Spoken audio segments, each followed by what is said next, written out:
비상계엄의 내란 외환 사건을 수사하는 내란 특검팀이 법적 수사 기한을 보름 앞둔 가운데 수사기간을 한 차례 연장할 것이라는 전망이 나온다.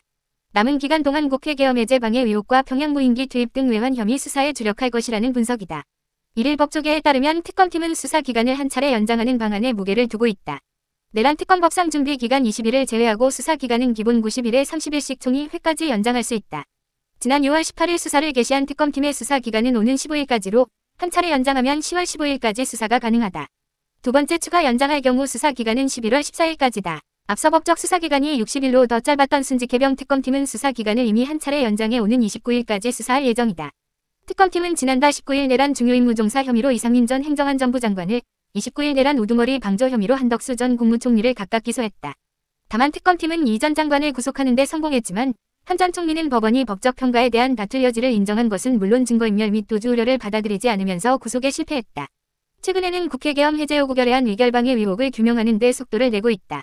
특검팀은 윤석열 전 대통령이 계엄을 선포한 후 약 1시간 뒤 추경호 당시 국민의힘 원내대표와 나경원 의원에게 각각 전화해 국민의힘 의원들이 표결에 불참하도록 한 것이 아니냐는 의혹을 수사하고 있다.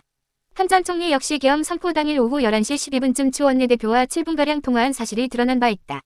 당시 국회 본회의장에서 열린 표결에 국민의힘 의원 108명 중 90명이 참여하지 않았다.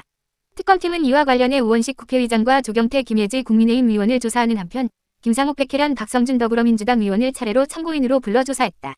또 이른바 계엄 국무회의와 관련 방조 혐의로 기소된 한 전 총리에 이어 당시 윤 전 대통령으로부터 직접 계엄 선포 계획을 전달받은 박성재 전 법무부 장관과 최상목 전 경제부총리 겸 기획재정부 장관 등 다른 국무위원들의 내란 혐의 수사도 이어질 전망이다. 조태용 전 국가정보원장도 수사 대상에 올라있다. 평양 무인기 투입 의혹도 특검팀이 규명해야 할 수사 과제다. 윤 전 대통령은 지난해 10월 비상계엄 선포 명분을 만들기 위해 평양에 무인기를 투입, 대남 공격을 유도하라고 지시했다는 의혹이 제기됐다. 이와 관련 특검팀은 노상원 전 정보사령관과 김용대 드론작전사령관, 이승호 합참작전본부장, 정성우 전 국군방첩사령부 1차장 등 군 관계자들을 불러 조사하기도 했다. 법원은 지난 7월 21일 특검팀이 청구한 김 사령관의 구속영장을 감옥원을 지나치게 제한하게 된다며 기각했다. 다만 특검팀은 법원에서 사실상 혐의와 기초적인 사실관계가 인정된 것으로 보고 있다.